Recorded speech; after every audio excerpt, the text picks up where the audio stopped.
Hi, Serena and friends. Today we're reading Kipper's Snowy Day by Mick Inkpen. It was a new morning, and it was snowing. Huge cotton ball snowflakes were tumbling past Kipper's window. "Yes," said Kipper, jumping out of his basket. "Yes, yes." He grabbed a scarf and wound it 3 times around his neck. Yes, yes, yes. Kipper was very positive about snow. Speaking of dogs, I have to let Misty outside. Could you hold 1 minute? Okay, where was I? Kipper was very positive about snow. Misty does not like snow. Kipper rushed outside. The snow lay deep and smooth and new, like an empty page waiting to be scribbled on. He made a paw print, and then another. And then, with a whoop, he went charging around and around, crisscrossing this way and that, until the garden was full of his tracks. Kipper stopped to catch his breath, letting the swirling snowflakes melt on his tongue. And then he fell backward into the snow and lay there panting. Then he stood up and found he had made a perfect Kipper-shaped hole. He tried again, and then he tried a different shape, and another. "I bet Tiger hasn't thought of this," he said, and he ran off to find his best friend.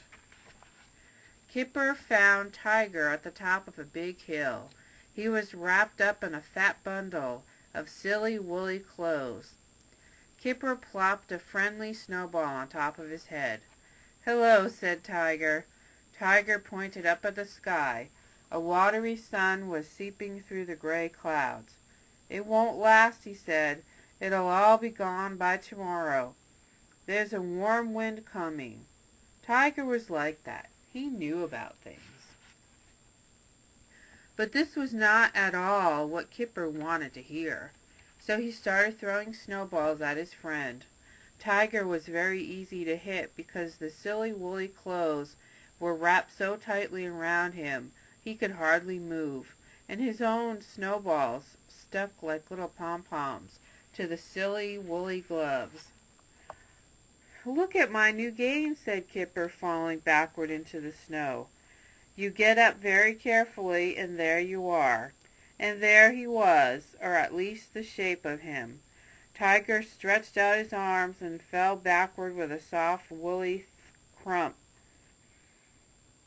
But when he tried to get up, he could not. He was too round. He just lay there waving his arms and legs like a beetle on his back. Tiger heaved himself over onto his tummy, but he rolled too far and found himself on his back again. He tried again, and the same thing happened. Snow began to stick in thick lumps to his silly woolly clothes.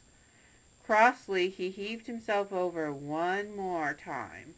This time he rolled over twice, 3 times, 4 times. Slowly at first, and then a little faster, and then a lot faster, and then very fast indeed.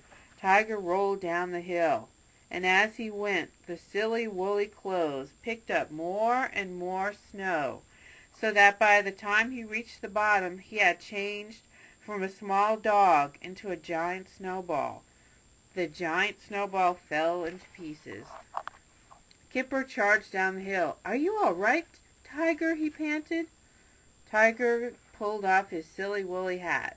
A big grin spread across his face. "Again," he said. So that's what they did all day long, taking turns to wear the silly woolly clothes.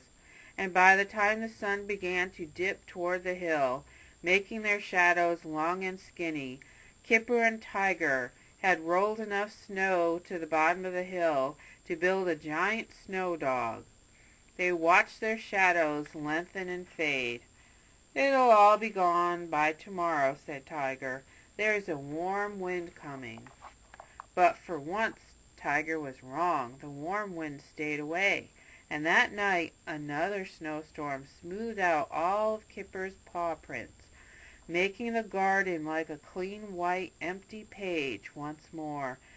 And the snow dog stood at the bottom of the big hill, wearing Tiger's silly woolly clothes, for almost 3 whole weeks. The end. I hope you enjoyed Kipper's Snowy Day, a Fairy Grandmother production.